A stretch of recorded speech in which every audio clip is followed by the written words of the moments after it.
Hello everyone. I am Dr. Jayant, Assistant Professor of Commerce, CHL Government College छारा झज्जर। आज हम इस video में डिस्कस करेंगे इंटरनेशनल मार्केटिंग एनवायरनमेंट के बारे में। लर्निंग ऑब्जेक्टिव्स इस वीडियो के हैं कि सबसे पहले मैं आपको बताऊंगा कि इंटरनेशनल मार्केटिंग एनवायरनमेंट के क्या कैरेक्टरिस्टिक्स हैं या क्या नेचर है और क्यों हम इसको पढ़ रहे हैं। What is the need of studying the international marketing environment. साथ ही साथ कंपोनेंट्स, मार्केट एनवायरनमेंट है, उस एनवायरनमेंट के क्या कंपोनेंट्स हैं, क्या फैक्टर्स हैं, किन किन चीज़ों के बारे में हमें ध्यान देना होगा। सबसे पहले, what is international marketing environment. International marketing environment refers to internal and external forces. Internal factors साथ ही साथ एक्सटर्नल फैक्टर्स जो अफेक्ट करेंगे मार्केटिंग पॉलिसीज पर, डिसीजंस पर और ऑपरेशंस ऑफ बिजनेस यूनिट पर। यानी बिजनेस पर असर डालने वाला कोई भी इंटरनल एक्सटर्नल फैक्टर, अगर हम बात करें कोई भी ऐसी फोर्स जो आपके इस बिजनेस की मार्केटिंग, आपके बिजनेस ऑपरेशंस पर असर डालती है, तो वो इस इंटरनेशनल मार्केटिंग एनवायरनमेंट में पढ़ा जाएगा। It affects a firm's ability to develop and maintain successful transaction. क्योंकि ये असर डाल रहा है, आपके कस्टमर रिलेशंस पर असर डाल रहा है, आपके प्रोडक्ट पर असर डाल रहा है, तो उसकी स्टडी भी उतनी ही इंपॉर्टेंट है। कैरेक्टरिस्टिक्स, कॉम्प्लेक्स इन नेचर, क्योंकि एनवायरनमेंट है, बहुत सारे फैक्टर्स आपके एक्सटर्नल हैं, आपके कंट्रोल से बाहर के हैं। इवन इंटरनल फैक्टर्स पर भी जरूरी नहीं है कि आपका कंट्रोल हो। बेशक आपको लगे कि आपका कंट्रोल पूरी तरीके से है। एग्जाम्पल के तौर पर फाइनेंशियल रिसोर्सेज एक तरीके से आपका इंटरनल फैक्टर होता है, बट जरूरी नहीं है आपका फाइनेंशियल रिसोर्सेज पर कंट्रोल हो। अवेलेबिलिटी ऑफ फाइनेंशियल रिसोर्सेज बहुत सारे फैक्टर्स पर डिपेंडेंट होगी। तो कॉम्प्लेक्स इन नेचर है, डायनामिक एनवायरनमेंट है, चेंजिंग होता है, हर क्षण कुछ ना कुछ बदलता है, हर क्षण कुछ ना कुछ चेंज होता है। It it is continuously changing with time, affects different business units differently. Her factor, environment का हर कंपोनेंट हर बिजनेस को अलग अलग तरीके से प्रभावित करता है। किसी के लिए वही फैक्टर हो सकता है कि बहुत बड़ा एक अपॉर्चुनिटी बने, बहुत बड़ा पॉजिटिव पॉइंट बन जाए, और वही चीज हो सकता है कि किसी के लिए एक थ्रेट बन जाए। एग्जाम्पल के तौर पर अगर हम बात करें ऑटोमोबाइल सेक्टर्स की, इलेक्ट्रिक व्हीकल आने के लिए ये एक अपॉर्चुनिटी है उन कार मेकर्स के लिए जो इलेक्ट्रिक व्हीकल्स मैन्युफैक्चर करता है। लेकिन यही इलेक्ट्रिक व्हीकल्स डीजल और पेट्रोल मैन्युफैक्चरर्स के लिए एक बहुत बड़ा चैलेंज है कि उनको अपने पूरे के पूरे मैकेनिज्म को इलेक्ट्रिक व्हीकल्स के तौर पर या हाइब्रिड व्हीकल्स के फॉर्म में कन्वर्ट करना पड़ेगा या अपने बिजनेस को उस तरफ लेकर जाना पड़ेगा। Short term long term effect दोनों होते हैं। कुछ फैक्टर्स बहुत शॉर्ट टर्म के लिए होते हैं। कोई एक छोटी, सपोज कोई एक देश बंद हो गया, आप जानते हैं कि बहुत सारे अलग अलग तरीके के आंदोलन होते रहते हैं, या कोई प्रोटेस्ट होता है, या कोई आपकी आपकी कंपनी में ही कोई स्ट्राइक हो गई, तो उससे होने वाला असर क्या है, एक दिन या 2 दिन के लिए हो सकता है। वहीं अगर कोई गवर्नमेंट पॉलिसी चेंज हो गई है तो हो सकता है उसका लॉन्ग टर्म इफेक्ट हो। Effect of unlimited external environment, जो एक्सटर्नल एनवायरनमेंट है उसका बहुत ज्यादा अनलिमिटेड इफेक्ट है। आप उसके कंट्रोल तो कर ही नहीं सकते, इवन उसका इफेक्ट भी आप हो सकता है ना मेजर कर पाए। तो एक्सटर्नल एनवायरनमेंट का इफेक्ट आप बहुत मुश्किल से पता कर सकते हैं। बहुत ज़्यादा फैक्टर्स होते हैं, हम आइडिया भी नहीं लगा सकते हैं कि कौन सा फैक्टर हमारे को किस तरीके से असर कर दे। उसके अलावा एक और चीज़ भी है कि आप एग्जाम्पल के तौर पर अगर हम बात कर रहे हैं एक्सटर्नल एनवायरनमेंट की, तो उसमें एक इकोनॉमिक एनवायरनमेंट पार्ट है। कंपोनेंट्स हम डिस्कस करेंगे थोड़ी देर में, लेकिन कंपोनेंट्स के साथ साथ इकोनॉमिक एनवायरनमेंट जो है, वो इकोनॉमिक एनवायरनमेंट में बहुत सारे फैक्टर्स हैं। तो उनके इफेक्ट को करने के लिए और इकोनॉमिक पॉलिसीज को स्टडी करने के लिए, इकोनॉमिक पॉलिसीज के बारे में एनालिसिस करने के बारे में बहुत ज़्यादा हमारे को टाइम लगता है। इंटरडिपेंडेंट कंपोनेंट्स हैं ये सभी, इनके कंपोनेंट्स बहुत ज़्यादा इंटरडिपेंडेंट होते हैं। एक के असर करने से दूसरे पर असर पड़ता है। इन्फ्लेशन बढ़ने से डिमांड पर असर पड़ेगा, या आप यूं कह सकते हैं कि अगर आपका पॉलिटिकल एनवायरनमेंट में कुछ इंस्टेबिलिटी आती है तो उससे इकोनॉमिक एनवायरनमेंट पर असर पड़ेगा। तो इंटरडिपेंडेंट कंपोनेंट्स होते हैं। अब बात यह है कि हम इस इंटरनेशनल एनवायरनमेंट को पढ़ क्यों रहे हैं। अब कहने में हम कह सकते हैं कि हम उस एनवायरनमेंट में काम कर रहे हैं, ठीक है, बट लेकिन क्यों इतना पढ़ाई करनी, या क्यों इतना एनालिसिस करना, क्यों हम उन फैक्टर्स को आइडेंटिफाई करने के लिए करना चाहते हैं। तो सबसे पहला रीजन है कि फॉरेन मार्केट में एंट्री अगर आप कर रहे हैं तो आपको पता होना चाहिए कि इंटरनेशनल एनवायरनमेंट में किन फैक्टर्स से आपके बिजनेस पर असर पड़ सकता है। आप किस जो कंट्री आप सेलेक्ट कर रहे हैं, किस कंट्री में आप जा रहे हैं, करना है या नहीं करना है। एक बार आपने कंट्री सेलेक्ट कर ली है तो आपको देखना है कि वहां पर भी हो सकता है रीजन, कौन से रीजन में हमारे को करना चाहिए। तो इन सभी बातों को पता करने के लिए ध्यान में रखते हुए जरूरी है कि इंटरनेशनल एनवायरनमेंट को स्टडी किया जाए। मोड ऑफ एंट्री, कि किस तरीके से वो एंट्री का क्या मोड हो। कैसे फॉरेन मार्केट में अगर हम एंट्री कर रहे हैं तो वो क्या उसका मोड होना चाहिए। मर्जर हो सकता है, एक्विजिशन के थ्रू हम जा सकते हैं, हमारा खुद का एक्सपोर्ट बिजनेस हो सकता है, हम कोई जॉइंट वेंचर कर सकते हैं। तो डिफरेंट मोड्स करते वक्त, चूज करते वक्त हमें बहुत सारे फैक्टर्स को ध्यान में रखना पड़ेगा, बहुत सारी चीज़ों को ध्यान में रखना पड़ेगा। हो सकता है कि किसी कंट्री में लीगली ये अलाउड ही ना हो कि आप एक्वायर करें। They may be more inclined towards joint ventures। तो अलग अलग गवर्नमेंट पॉलिसीज हो सकती हैं, अलग अलग लीगल एनवायरनमेंट हो सकता है। आइडेंटिफाइंग अपॉर्चुनिटीज, मौके किसी भी बिजनेस में बहुत इंपॉर्टेंट है कि अपॉर्चुनिटी सही टाइम पर मिले और उस सही टाइम पर उस अपॉर्चुनिटी को आइडेंटिफाई भी करना। अपॉर्चुनिटीज हो सकता है कि बहुत सारी हो, लेकिन टाइम पर उस अपॉर्चुनिटी का फायदा उठाना ही बहुत जरूरी है किसी भी बिजनेस के सक्सेस के लिए। अगर आपने टाइम पर उस अपॉर्चुनिटी का फायदा नहीं उठाया और आपको बाद में रियलाइज होता है कि हम इस तरीके से अपने प्रॉफिट्स को बढ़ा सकते थे, तो कोई कोई फायदा नहीं होगा। तो टाइमली ये आइडेंटिफाई करना कि कहाँ पर हमारे लिए अपॉर्चुनिटी है, कहाँ पर हमारे लिए नुकसान हो सकता है, कहाँ पर हमारे लिए वो थ्रेट हो सकता है, इसी चीज के लिए बहुत जरूरी है कि प्रॉपर सभी डिटेल्ड एनालिसिस किया जाए एनवायरमेंटल फैक्टर्स का। क्योंकि इन्हीं एनवायरमेंटल फैक्टर्स के बेसिस पर आप ये एनालिसिस पता कर पाएंगे कि कहाँ पर हमारे लिए अपॉर्चुनिटी है और कहाँ पर हमारे लिए चैलेंज है। एग्जाम्पल के तौर पर आपका एक बिजनेस है, सपोज आप एक कस्टमर को फूड आइटम बनाकर देते हैं।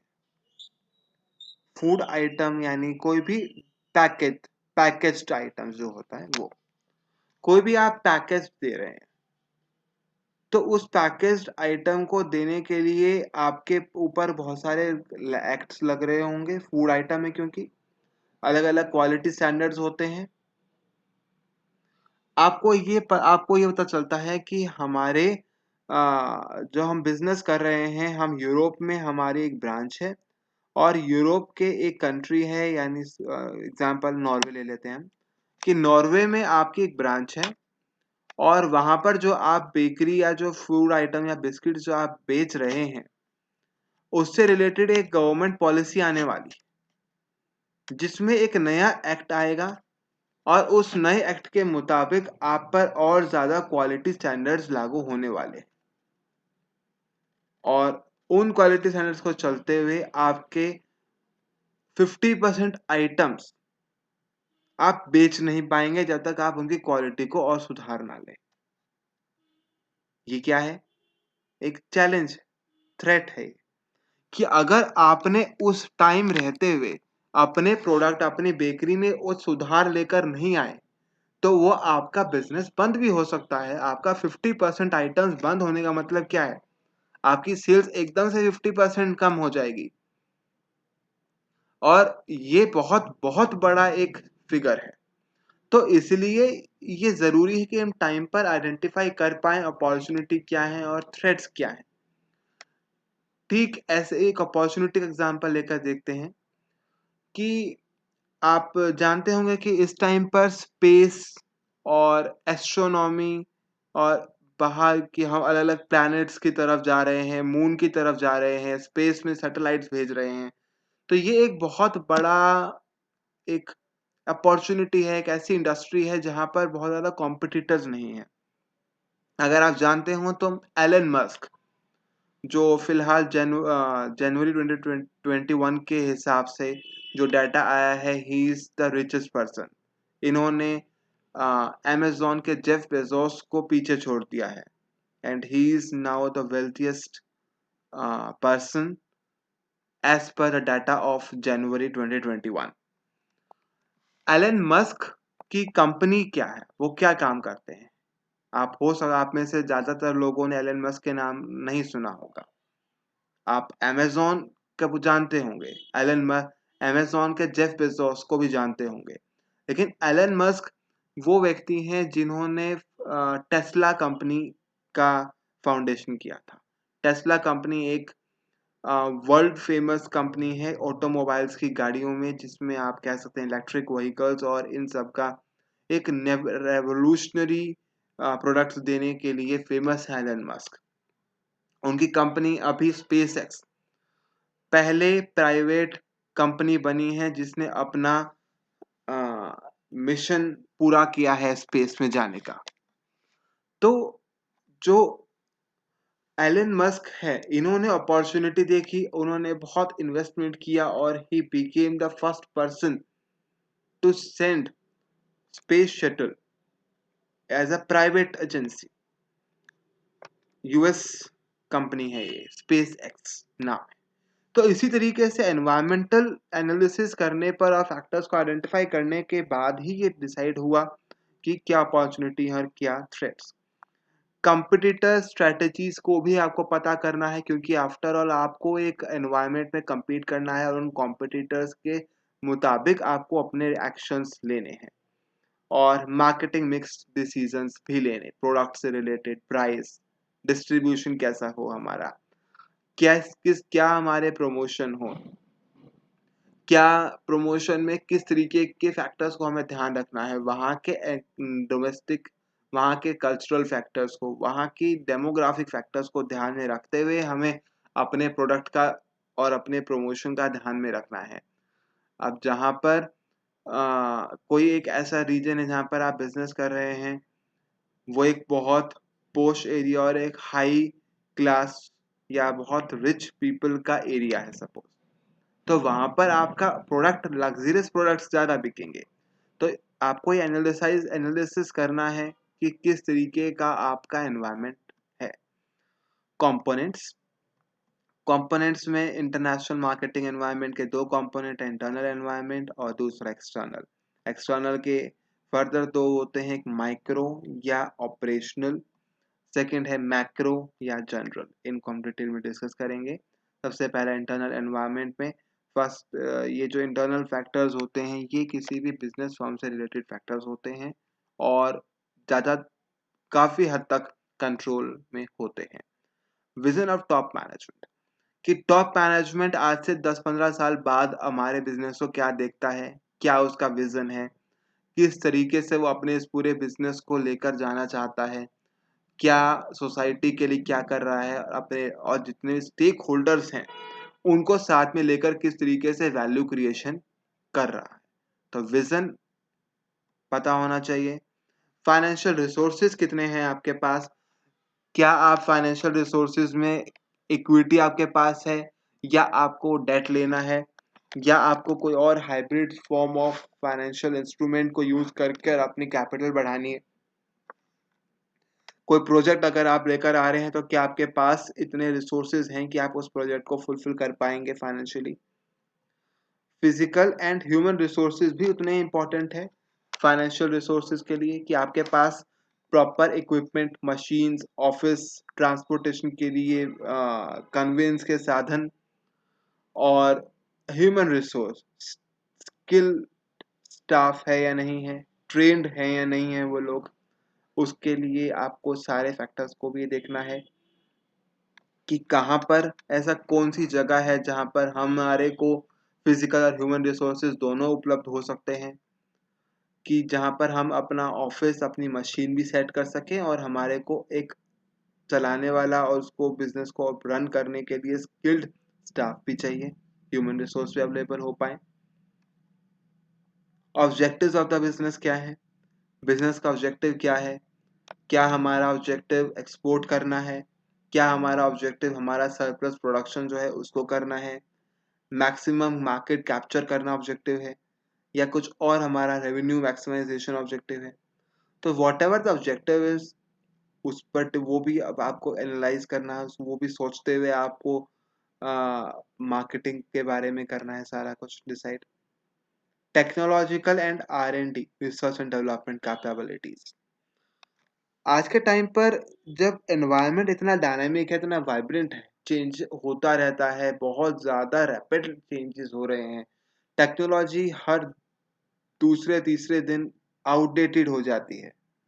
अगर हम इलेक्ट्रॉनिक्स में मोबाइल्स की बात करें, तो जो मोबाइल इंडस्ट्री है वो इतनी तेजी से चेंज होती है कि हर वीक कई मॉडल्स लॉन्च करती है हर कंपनी, कई कई मॉडल्स लॉन्च किए जाते हैं। टेक्नोलॉजी इतनी जल्दी रैपिड, इतनी जल्दी पुरानी हो जाती है कि आपने आज फोन खरीदा है, हफ्ते 10 दिन के अंदर कुछ नया आ जाता है और वो पुराना हो गया। रिसर्च एंड डेवलपमेंट कैपेबिलिटीज, कि क्या आप वो, जब इतना चेंजिंग एनवायरनमेंट है तो आपको ज़रूरत है कि आप रिसर्च पे पैसा लगाएं, डेवलपमेंट के लिए आपके पास इक्विपमेंट्स हों, प्लांट्स हों, स्टाफ हो, ताकि आप भी कुछ नया टेक्नोलॉजी के थ्रू कुछ नया इनोवेटिव कर पाएं।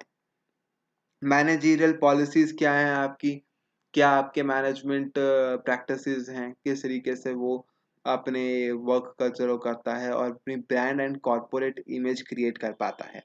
कॉरपोरेट इमेज भी बहुत मायने रखती है कि आपकी बिजनेस की क्या इमेज है और किस तरीके से आप उसको लेकर जा रहे हैं। अगर आपकी गुडविल अच्छी है तो बहुत ज़्यादा कस्टमर्स आपके सिर्फ नाम को देखकर ही आपके प्रोडक्ट को खरीद लेते हैं।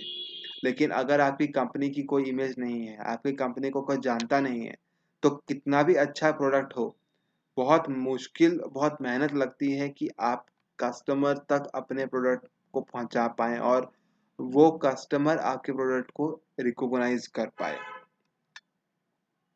मोरल एंड कमिटमेंट, कि जो स्टाफ है, जो एम्प्लॉयज हैं, उनका कैसा मोरल है, जो टीम्स हैं क्या वो उस तरीके से पैशनेट हैं काम को लेकर, क्या वो इजी गोइंग तो नहीं है, काम करने में इंटरेस्टेड है या नहीं है। वर्क एनवायरनमेंट, कि वर्क एनवायरनमेंट कैसा है,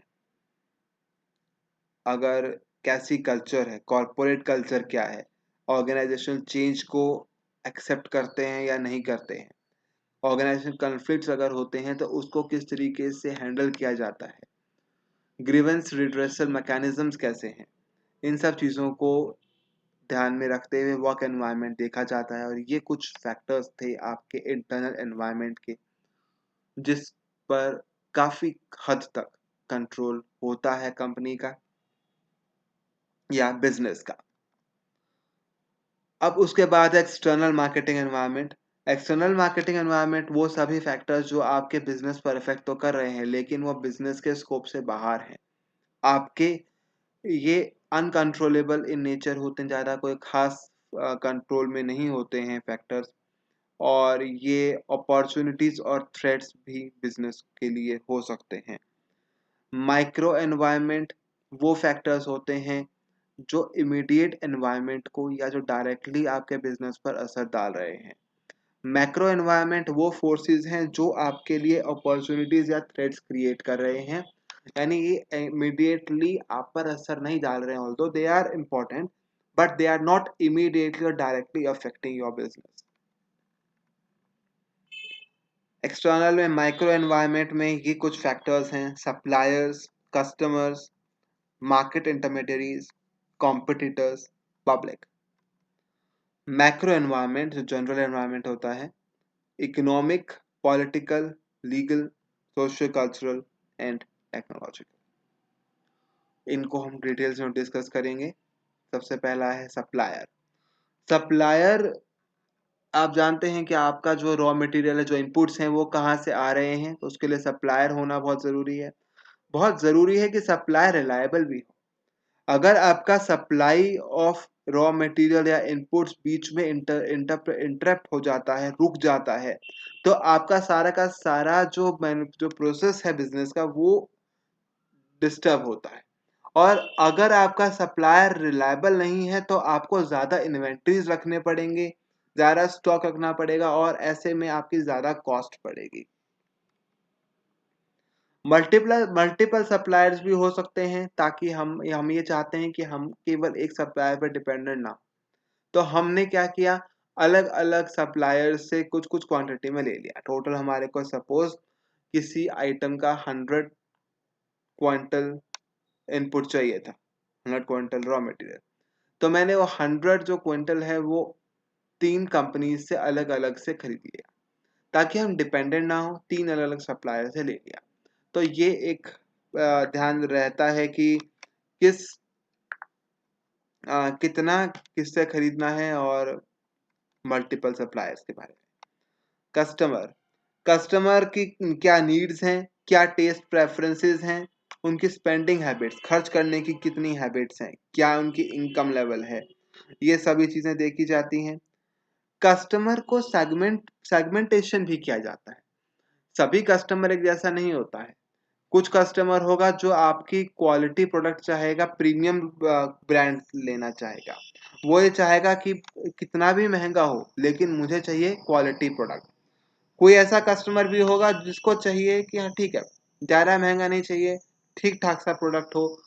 तो यानी अलग अलग कस्टमर के अलग अलग रिक्वायरमेंट होती है, और आप केवल एक टाइप ऑफ कस्टमर को टारगेट अगर करते हैं तो वो आपके लिए बहुत छोटा मार्केट बेस हो जाएगा।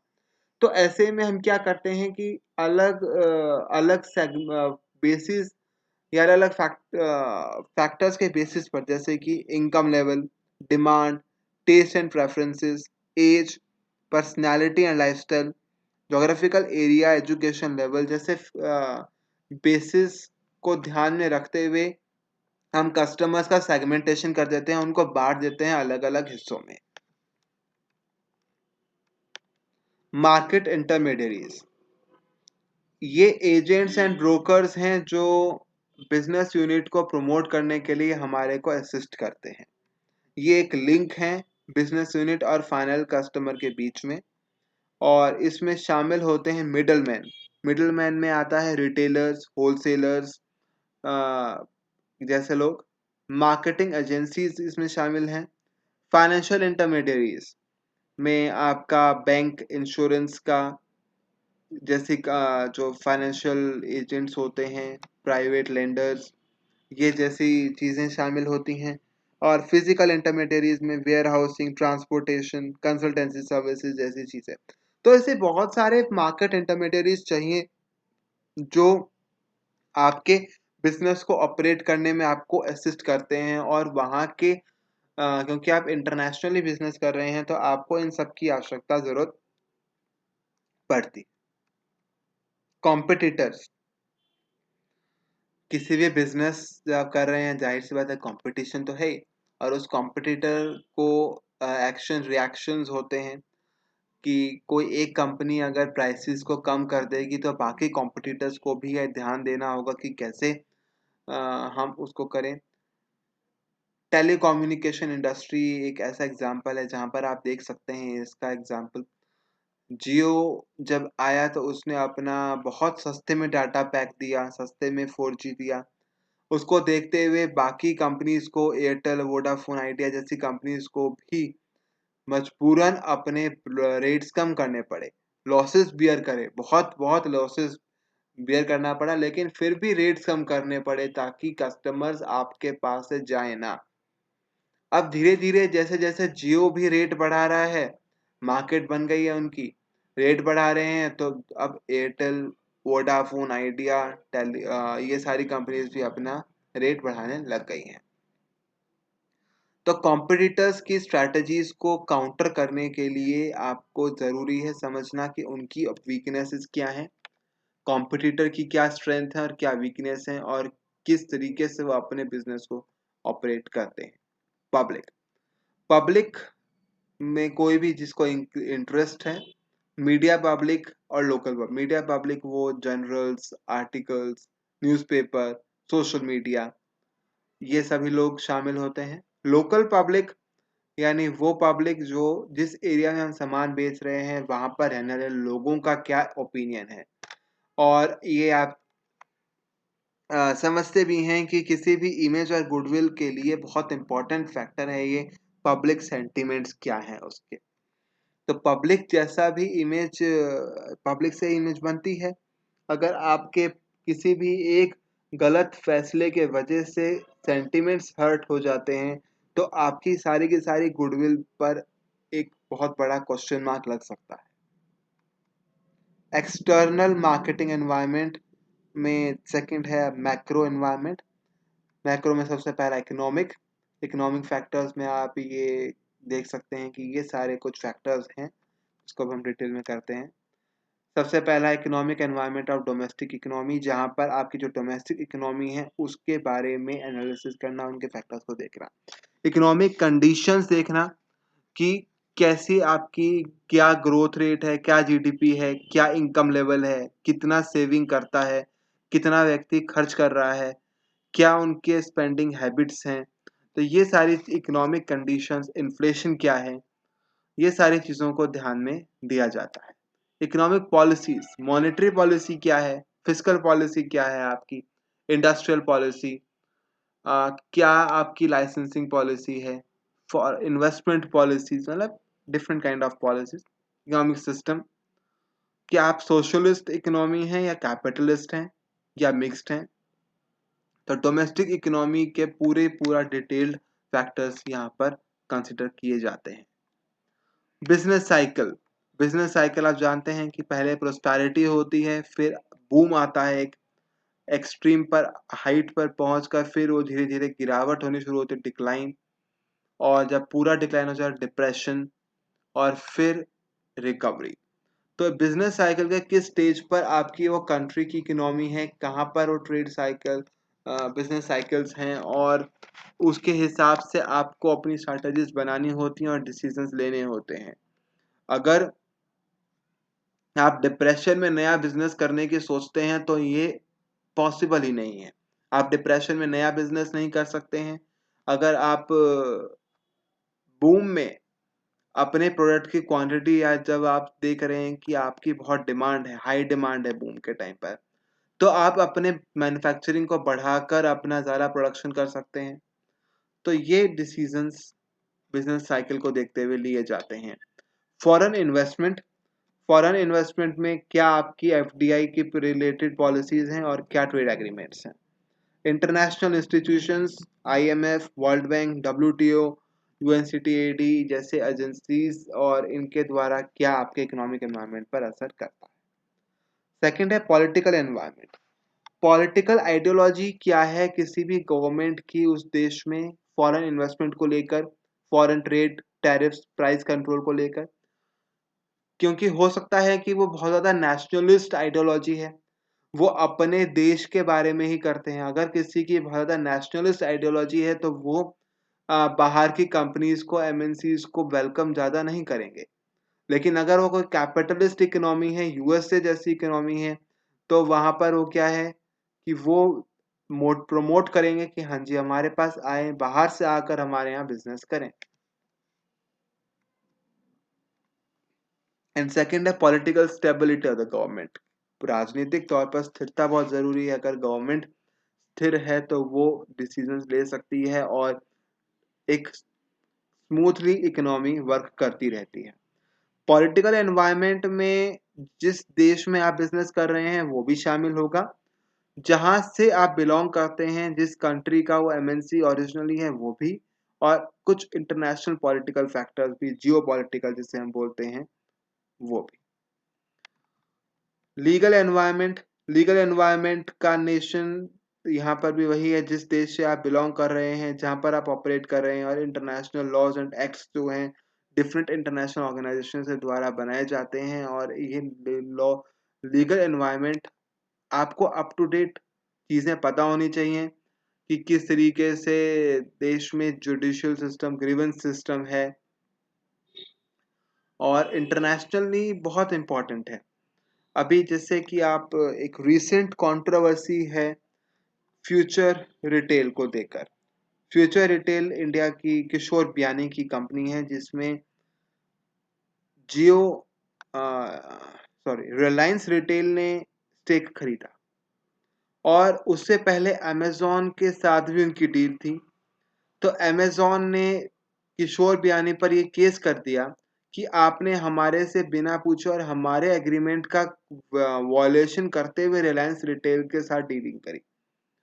इससे रिलेटेड जो कोर्ट केस चला वो इंडिया में नहीं चला, वो इंटरनेशनल लेवल पर जो आर्बिट्रेटर्स होते हैं उनके सामने चला। तो इसलिए आपको पता होना चाहिए कि अगर ऐसा कोई कन्फ्लिक्ट क्रिएट होता है तो आप उस तरीके से तैयार रहें। सोशियो कल्चरल एनवायरनमेंट में अर्बनाइजेशन कितना है, family system, religion, education, taste preferences क्या हैं, कस्टम्स क्या हैं आपके, लैंग्वेज, एथिक्स जैसी चीजें, और अलग अलग सोसाइटीज में ये फैक्टर्स डिफरेंटली काम करते हैं। बिजनेस इन्हीं कल्चर के साथ इंटरेक्ट करता है, और आपके हर एक डिसीजन पर कल्चर का सीधे सीधे तौर पर असर पड़ता है। क्योंकि अगर आपके किसी भी गलत डिसीजन से उनकी कल्चर पर या उनके ट्रेडिशन पर एक नेगेटिव इम्पैक्ट होता है तो वो आप बहुत ज़्यादा एक विद्रोह के तौर पर आपका सामना आपको करना पड़ सकता है। टेक्नोलॉजिकल एनवायरनमेंट बहुत तेजी से चेंज होता है, तो आपके पास सफिशिएंट रिसर्च एंड डेवलपमेंट के साधन होने चाहिए ताकि आप इनोवेशंस करें और टाइमली आप ये सारी चीजें कर पाएं। ये कुछ क्वेश्चंस हैं, short answer questions. International political environment क्या है? What are the factors in socio cultural environment? Micro and macro environment में क्या डिफरेंस है? मैक्रो वेरिएबल्स कुछ बताएं, और इंटरनल एनवायरनमेंट के कंपोनेंट्स। इंटरनल एक्सटर्नल एनवायरनमेंट के कंपोनेंट्स के ऊपर एक लॉन्ग क्वेश्चन भी बनता है बहुत कंफर्टेबली। और what are the components of macro environment. ये कुछ रेफरेंसेस हैं जहां से आप इंटरनेशनल मार्केटिंग एनवायरनमेंट के बारे में पढ़ सकते हैं। इसके अलावा बहुत सारे ऐसे ऑनलाइन सोर्सेज हैं, ऑनलाइन वेबसाइट्स हैं जहां से आप ये सारी जानकारी इकट्ठी कर सकते हैं। और यही इसके साथ मैं अपनी वीडियो यहीं पर कवर ख़त्म करता हूँ।